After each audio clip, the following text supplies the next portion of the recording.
This is an Odyssey original.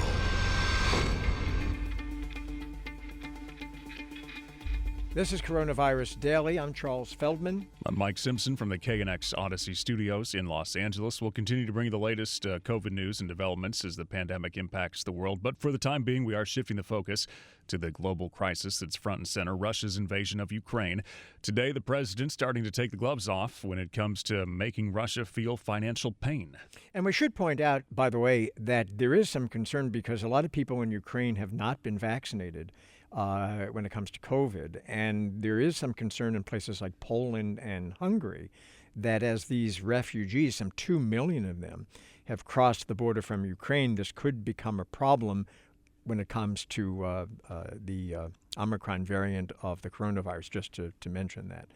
Back to the war there in Ukraine, the president of the United States is putting a ban on Russian oil imports into the U.S. Now, the goal is to rock the now fragile Russian economy even harder, but we'll also feel it here with ever-increasing gas prices. A doctor right here in Southern California was all set to head to Ukraine. That's a different story, to help train civilians in combat medicine. But now he cannot go because the Russians might be after him, and we will talk to him too. We'll go back to Ukraine, talking with a woman who was forced to evacuate Kiev, doing what she can to help the war efforts. And we'll talk with a longtime based Moscow reporter who got out of Russia after that new press censorship law was put into place.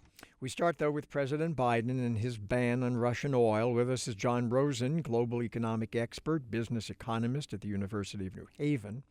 The U.S. only gets, I think, about 10% of its oil supplies from Russia. So will a ban have much of an impact? Not really. I mean, over the short term, there'll be a bit of an immediate hit in the United States. But it is, as you point out, the amount of oil we import from Russia is pretty small. To the extent we import oil, most of our imports come from Canada now. And as an interesting side issue, for reasons that just have to do with the logistics of the industry and so forth, the oil that comes into the U.S. from Russia is largely not burnt as gasoline in cars. It's used to manufacture plastics, which we export to other countries. So then we do it, to further send the message and add it on to the sanctions if it doesn't hurt them that much because we only import a little bit and we see our gas prices rise? Or was the president kind of boxed into this because members of Congress were talking about doing it anyways? Or, you know what, we have to do it because every little bit more that we pile on the Russians is a good thing right now? But I think the short answer to that is all of the above. Yes, he was receiving an awful lot of political pressure to do this. And it is, at one level, pretty symbolic for the reason we talked about a moment ago. It's not that big. It's not that big to a factor in our oil market, and it's not that big a factor to Russia's exports. The symbolism, however, is not at all trivial. If, as part of this, Biden is trying to pressure our allies in Europe to also boycott Russian oil, that would have a huge impact on both sides of the equation. Yes, but therein lies the rub, because while the UK is sort of saying it's going to reduce whatever that means, its dependence by the end of the year, our other allies, while they've been steadfast in being unified with all the other sanctions, there's a marked departure when it comes to oil and gas from Russia when it comes to most of the other Western European countries, right? Without question, a huge portion of the oil and natural gas used by our allies in most of Western Europe, a huge portion of it comes from Russia. So on the one hand, if they were to boycott, it would hurt Russia. But on the other hand, they would have massive shortages of oil and natural gas in Europe. And not to put too fine a point on it, it's winter in Europe. You can see why. Yeah. You can see why they're a little hesitant to join a boycott, right? Any chance that there's a backfire here and Putin says, you know what, I'm going to turn off the tap to Europe, so take that, or can he not afford to do that because, it cuts both ways. Right. It absolutely cuts both ways. I suppose he could do it. I mean, he's already proven he can do things that at least we in the West would think are pretty irrational. But if he were to cut it off, if he were to say, I'm not going to sell you any, yes, it would certainly hurt the European countries and their economies, but it would also hurt his because he wouldn't be getting any revenue for the gas and oil that otherwise he would be selling. And to fight a war costs a lot of money. He needs money. John Rosen, global economic expert, business economist, University of New Haven.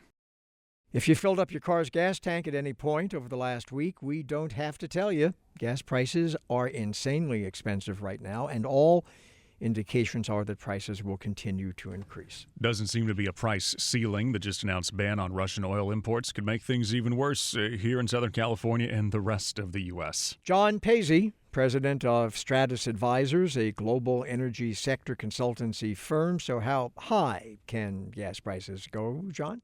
Well, we could see, based on what we have now, with the more effective and broader the sanctions on Russia exports of crude and refined type products and feedstocks, we would expect that you could see oil start to move up to 145 and could all go all the way up to 190 to $200 per barrel before you would have enough of a destruction in demand to bring the market back down to a more normal level of prices. So we think that that is a possibility at this point, given how effective, again, the sanctions are on Russian oil. So yeah, that's the could. Is it actually the expectation? And then, of course, the higher that goes, the more of a translation we get at the pump here, because we keep hearing two different things. Number one, prices are going to go up. And number two, the Russian oil doesn't make up that much of what we bring in. So, I mean, is it just going to happen anyways? Well, it's a global market. So really, the U.S. is a small user of Russia oil. And at this point, we only import around 650,000 barrels a day, roughly, maybe a little more, sometimes a little less.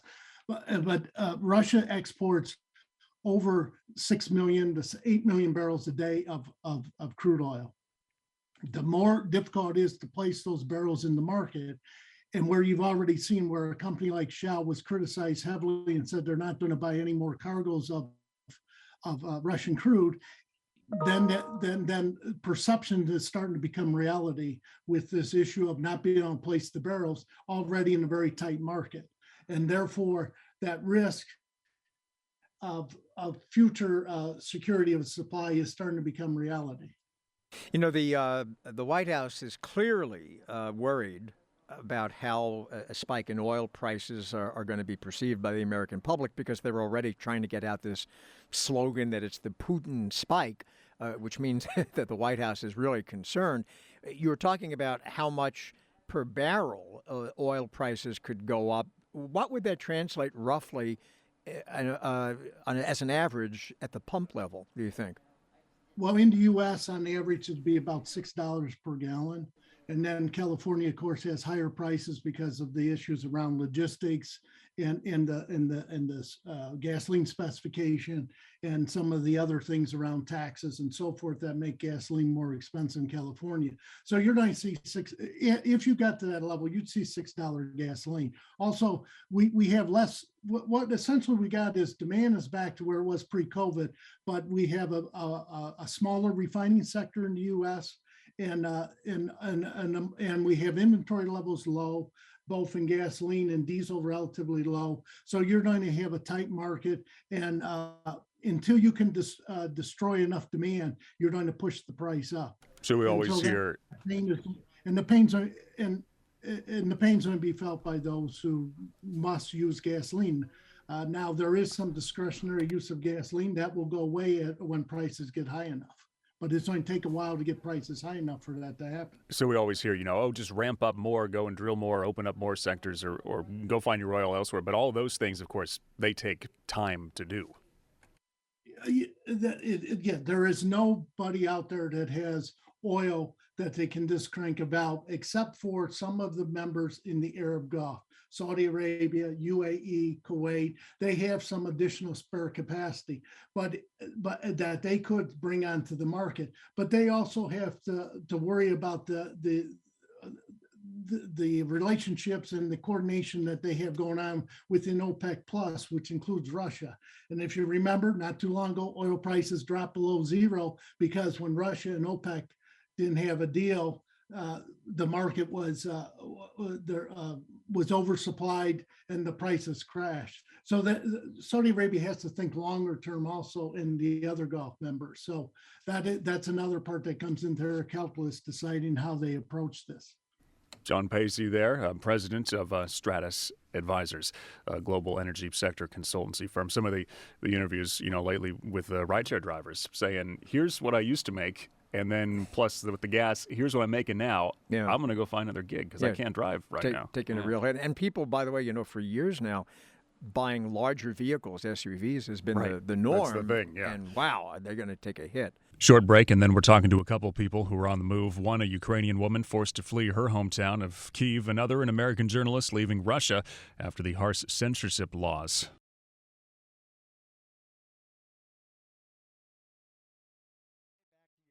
A group of Southern California doctors headed to Ukraine to train civilians in combat medicine. Dr. Dan Olesnicki from the Palm Spring Rancho Mirage area was supposed to go too. His parents are from Ukraine. He's part of the organizing effort for this. His life, though, would be in danger if he went. The doctor with us now. Guessing this is because the Russians caught on to your mission there? Yeah, I mean, unfortunately, fortunately or unfortunately, depending on who you are in my family, essentially, my identity is compromised. So we figured something was wrong when Russia started hacking our social media accounts and everyone who's associated with this. But I'm the only one who's compromised. We've kept operational security for everyone, so nobody else is in danger. So I get left in the rear with the gear. Well, are you concerned for your safety here in the U.S.?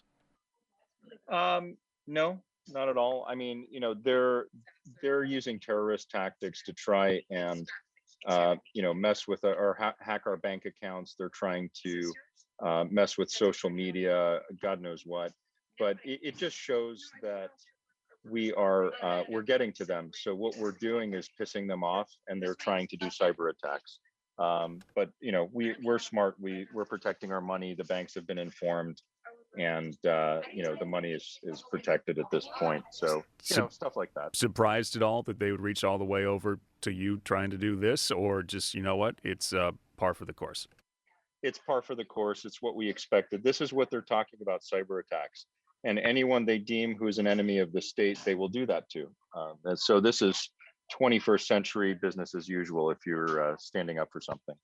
But I'm curious, you say you were expecting it. If you were expecting it, why did you go ahead and try to do it? So I had to start getting the word out on the medical kits. So it was a known risk that I would be compromised. But having worked in the special operations community, I was essentially designated as the face, and we made sure that nobody else could be compromised. So nobody else's information is out there. Yeah. So tell us a little bit about what you guys are doing. It's a two-part thing. We mentioned one, you mentioned the other, right? So first off, get over there and train some of the civilians in combat medicine, in what to do to treat people fast and in the best way possible. And then second, you're putting together all these kits of supplies to get over there. Correct. So what the first step is actually to create the kits, because it's hard to treat anyone if you don't have any supplies. So what we did is just on Sunday alone, we were working with the Ukrainian Cultural Center in Los Angeles. We had received a ton of donations from Americans as far as supplies. The largest group actually that donated was the parents of the United States Naval Academy, who stepped up, and they bought thousands and thousands of dollars worth of supplies, and we created 5,000 medical kits pretty much alone on Sunday in Los Angeles. So that was step one, and our team, I can't give dates if they've left already, if they're leaving, or when they'll be there. But the idea is to train civilians to be combat medics and help people in the field. So that is a medical relief mission that we've organized. This doesn't sound like the first time you've done something like this. How did you get into this? So I'm an emergency physician by training, and I was recruited into law enforcement 20 years ago in 2001, around the time of the 9/11 disaster in New York. I was actually a resident in Newark Beth Israel Medical Center, and we watched the planes hit across the river. Having been an EMT, we were actually dispatched to aid in the 9/11 disaster. But after that, I was recruited by law enforcement and became a SWAT team member over in Clifton, New Jersey, and then later on came out to California. So I've been in the special operations community for about 20 years doing SWAT medicine or tactical medicine. Do you still need stuff for the kits, and how do people get that to you?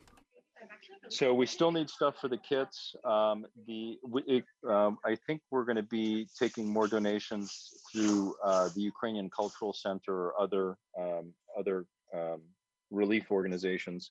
The one we're working with closest right now is Razom for Ukraine, RAZOM for Ukraine. They're legit. They make sure every cent counts. They're not only helping us acquire the materials for the kits, but they're helping us ship them out. So I would definitely donate to Razom for Ukraine. That's definitely a big thing.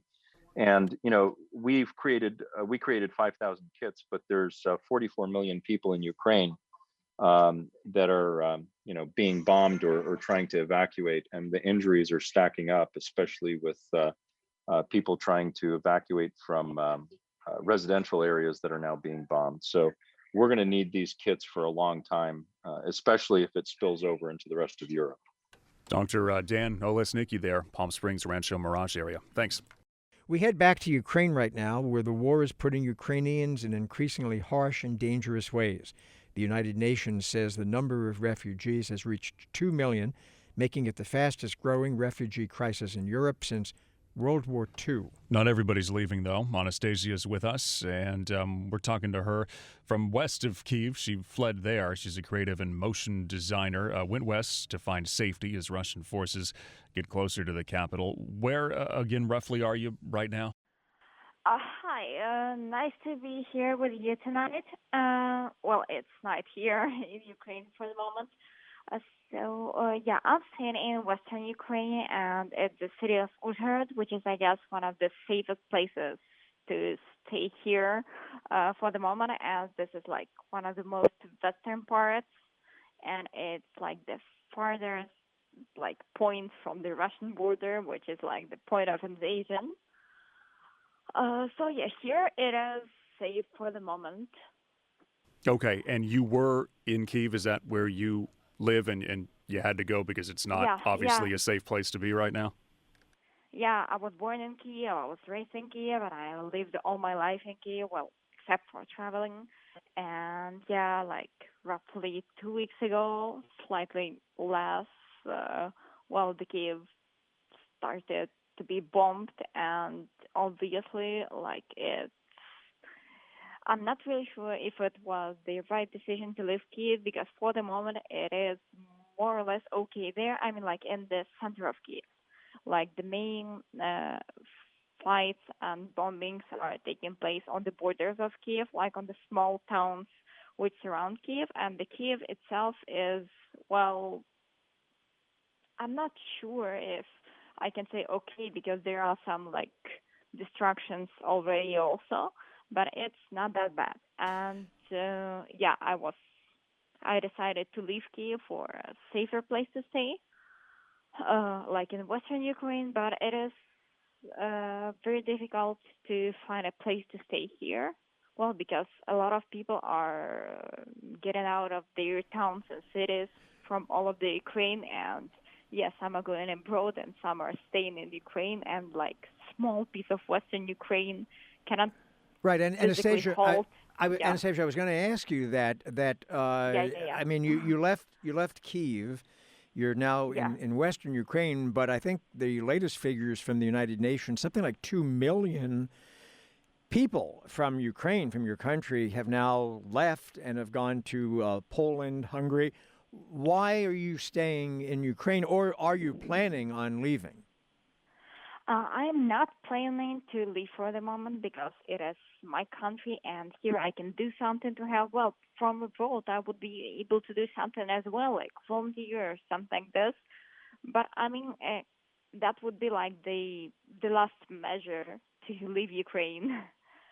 Uh, and yeah, a lot of people are asked like by local authorities to leave Ukraine because Western Ukraine cannot hold all the refugees from all the other parts of Ukraine because Ukraine has about like 45 million people, and just imagine all of these people trying to get on like the third part of Ukraine. That's physically not possible. Right. They can't all fit. I was going to ask you that. I mean, when you have been Yeah. on the move and going, we've heard from people before saying, I went to the next city over or further out, and this is a 6-hour car ride, a 7-hour usually, and it took me 2 days to get there. I mean, what's it like to be in this mass of people that's on the move? I was living on the train, and it was like 9 people in like 2 place room, and people were sitting on the floor. They were sitting just like everywhere where possible on the train. There were like huge crowds in the train station because, well, the trains do not need tickets for these days. These are like evacuation trains, so everybody could just get on like in the crowd. So there were Anastasia, too many people. Yeah. you have a family in Ukraine, husband, boyfriend, partner, whatever. Yeah, like boyfriend and we are here together. And my family, they also like part of my family stayed in Kiev, and the other part, like my parents, they left Kiev as well, and they're staying in another city because, well, once again, it's really difficult to find a place to stay in Western Ukraine. So we're 7 people who were living Kiev, and now everybody's staying just in like different towns and cities here because it wasn't possible to stay together. I was going to say, so 2 weeks ago, you were all a tightly knit family, right? You, your boyfriend, your parents, and all living in pretty much the same place. And now you're not. You're scattered. No. We weren't living like together. No. But you were like, living all in the same people. city. Yeah. Yeah. But Yeah, now in the you're same city, and yeah, I've got like lots of friends who are staying just like in totally different parts of Ukraine now, even though everybody lived in Kiev, and now everybody is just like distributed through cities in Kiev and in like the nearest Europe because some people went away to other countries and some went away right before, not even like because of the war, but somebody was on holidays and they just couldn't get home afterwards. Wow. Yeah. Yeah. How worried are you about the people who did stay in Kyiv? Some of your friends. Obviously, it's the main target, even if it's, you were saying earlier, you can't tell if it's totally safe or not safe. It's what the Russians want to go and surround. Yeah, and sure. Well, people hear bombings every day. They hear missiles, and everybody is already used to going to shelters every night. Well, because people need to sleep anyway, so it's not that they can just stay up all the time. So yeah, and it's like for the first days, of course, everybody was terrified, like very much. But then people just, to some point, they just got used, and now they're just like reporting, like, oh, there have been like bombings. We heard explosions and so on. What is the toll, Anastasia, on you and your loved ones and your friends? I know you've said already that you've scattered sort of all over the place and you're not living in the same city, but the emotional drain and the emotional toll must be very significant, I would think, on all of you. Yeah, of course. Well, it's really difficult to concentrate on something. Well, I'm really lucky to still have my job because I work for a British company, so I still have my job, but it's really, really difficult to try to do it. I mean, well, of course, they understand the situation, but for example, for me, this is like, for the first day, as I couldn't like open my laptop because I couldn't like concentrate on anything. and the only thing I could do was like physical work or something like this. Well, because you cannot like think properly, because I guess for the first 3 nights or something like this, I barely got sleep at all. And well, of course, that takes both emotional and physical toll. Some people panic, some people try to stay strong, but just fail at some point. And you can see people who are really, really strong and they just hold on. And then at some point they just fail and start crying because of some like small thing. Well, just because I don't think that anybody can just, nobody's like emotions can just hold all everything which is happening, because well, some people have already lost people that they knew, or their friends or relatives, or some people have seen their houses being bombed. And for example, I have found out that one like gym place that I used to go was already ruined, and that is, when you hear something like this, you, of course, you're shocked. And but I guess everybody is still trying to stay strong and not to let the emotions take over, because it's like everything, all the emotions will be after. For now, it's everybody needs to just hold on their lives and try to do something helpful.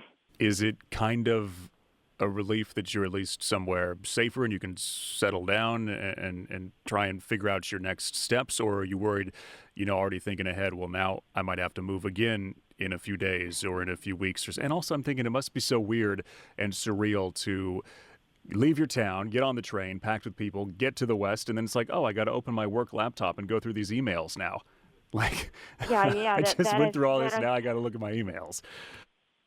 yeah, that's really weird. And at like on the first day, when I woke up at like 5 or 6 in the morning from a cold telling that the war has started and that Kiev is being bombed, I don't know, in an hour or something, I wrote to my like work chat something like, sorry, I won't be available for work today because my city is being bombed. And that, yeah.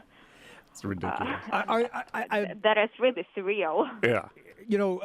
Many people outside of Ukraine are surprised that Ukrainians have held the massive Russian army relatively at bay as long as they have. I mean, many people thought the Russians are going to come in and pretty quickly take over much, or not the entire country. Apparently, that's what Vladimir Putin thought. Are you surprised at how resilient your countrymen and women have been so far? Nowadays, they don't even accept new people in the army because they already have large queues for people who want to fight, who want to resist, just because everybody, I guess every Ukrainian is really, really angry right now, because it's like all their peaceful life has been interrupted. And I guess most of the people just couldn't believe it before it started, because there have been like warnings, and some people knew that something was coming, but nobody expected like a full-scale war to come over the whole country. And now people are just really, really furious. And even like the most peaceful people I know, they want to fight. They want to, like, some people want to join the army, and the others just support. Anastasia, did your view of, I'm just curious, did your view of Vladimir Putin change? Did you even think much about him before 2 weeks ago? And what do you think of him now? Well, I guess there were a few people in Ukraine who favored Vladimir Putin, because he has told so many lies about Ukraine, which were obvious even before. And well, for Ukraine, it has been an issue for a lot of years now, because Russia has taken over the Crimea about 8 years ago, and it was less bloody than now. It was better organized, but anyway, this has been a part of Ukraine, and now Russia considers it their part, and now they want to make the same thing with the whole country. But people haven't resisted like that like 8 years ago, but they do now. And that is like the main difference. And well, of course, me, the same as like all the people in Ukraine for now, just literally hate all the like Russian government and people who stand for all this which is happening, because like you have your life one day and then you just realize that nothing that you are used to exists anymore, and you don't know. Like, of course, this war may be over like in a week or two. I don't know. I have no idea. Or in a year. Well, but the life won't be normal for many, many years from now. Anastasia lives there in Ukraine, left Kiev, is now over to the west. Anastasia, we hope you stay safe and stay strong. And thank you so much for coming to the phone and talking to us. Yeah, thank you for listening. Of course. Anastasia there in Ukraine, Kiev resident, and her family, friends scattered in different towns. Some of them left, some of them abroad, can't get back. So we thank her for her time. Most Western reporters working in Russia got out of the country quickly because of new laws that were passed. They call for prison time over how they covered the war in Ukraine. Yeah, for years, Felix Leitz reported for CBS News and the Moscow Times while living in Russia's capital city. Not anymore. He's in the UK outside of London, joins us from there. So you had to get out of Russia quick. Again, remind people why there was such a rush to get out among the Western journalists. Yeah, good afternoon. Well, so, as sort of things escalated last week, the course of the military campaign in Ukraine, but also the dimensions of repression at home really ramped up. I think a lot of people made the decision, a lot of Western journalists, but also Russian journalists made that decision to leave. The Russian government had made their position clear sort of throughout this conflict that this was not, quote, a war or an invasion or an onslaught. All these words were sort of deemed essentially fake news. And we were sort of obligated to cover the war in terms sort of agreeable to the Russian government, which basically meant calling it a special operation, this quite ridiculous kind of euphemism. We weren't allowed to sort of report on the war using anything other than what had been published by the Russian Defense Ministry, which were these kind of ludicrously understated casualty figures. So we weren't allowed to sort of use our own reporting in any way. And I think a lot of people sort of saw when Putin signed this law into effect, I think last Friday, there was a real worry that I think this law would be applied to sort of foreign journalists. Foreign journalists had always been spared a little bit from the repression visited upon Russian colleagues in Russia. But sort of it was made very clear to us by the authorities that this law, which provides for up to 15 years imprisonment, I should say, would apply to us as well. So myself and many other colleagues made a decision towards the end of last week to get out of Russia pretty quickly. Yeah, how fast did you go, and what was that like? I imagine, because this is not like it was an easy time to get flights out of there either. So. No, absolutely. So, European airspace was basically closed. So what you had was sort of just flights to Turkey, flights to Armenia, a couple of other sort of former Soviet republics, but they were all enormously expensive. We saw things like flights to Armenia, flights to Yerevan going for about $3,000 a piece, for one way. So it was an extraordinary time because there were a lot of rumors in Russia at the time as well that Putin was sort of on the brink of imposing some kind of martial law, which, would be sort of military-aged men being stopped from leaving the country, some kind of closure of the borders. So sort of certainly Thursday last week when I left, there was a lot of panic, a lot of fear that sort of the Iron Curtain was coming down and Russia's sort of window on the outside world was closing. And, flights were packed out. There were an enormous number of planes sort of running out as the airlines really sort of moved to kind of capitalize on the flood of sort of people leaving. And really what we see in a lot of these countries, places like Georgia, is we see an enormous number of Russian emigres. We've sort of seen the Georgian government say that I think in about 3 days, 25,000 Russians crossed the border. So a huge sort of wave of emigration of sort of educated, political, opposition-minded Russians in these last few days. So now, of course, the problem for the West is can we get news out of Russia with all of you folks gone? Well, it really remains to be seen, to be honest. I mean, I was very pleased to see today that the BBC, which had sort of suspended its operations in Russia, has sort of gone back on that decision. They've made the decision to continue work there. It'll be interesting to see what kind of assurances they've been given, if any at all. So there are a number of news organizations still operating, but I think a lot of people are still figuring out how to negotiate this law. It's a really quite sort of unprecedented situation. The New York Times today announced they were pulling their journalists out of the country, and that's the first time the New York Times has not had a reporter in Russia since, I believe, 1921. So an extraordinary sort of, move and an extraordinary sort of break with a century of continuity there. So it is going to be harder in the future, and we are going to see sort of more sort of scripted narratives, I think, coming out of Moscow, and less sort of independent reporting. And that is a shame because the Russia story is probably the most important one in the world right now with this war in Ukraine. And so I certainly hope to get back as soon as I can, as soon as sort of statuses are clarified a little bit by the Russian authorities. CBS News reporter Felix Leitz. Felix, thanks.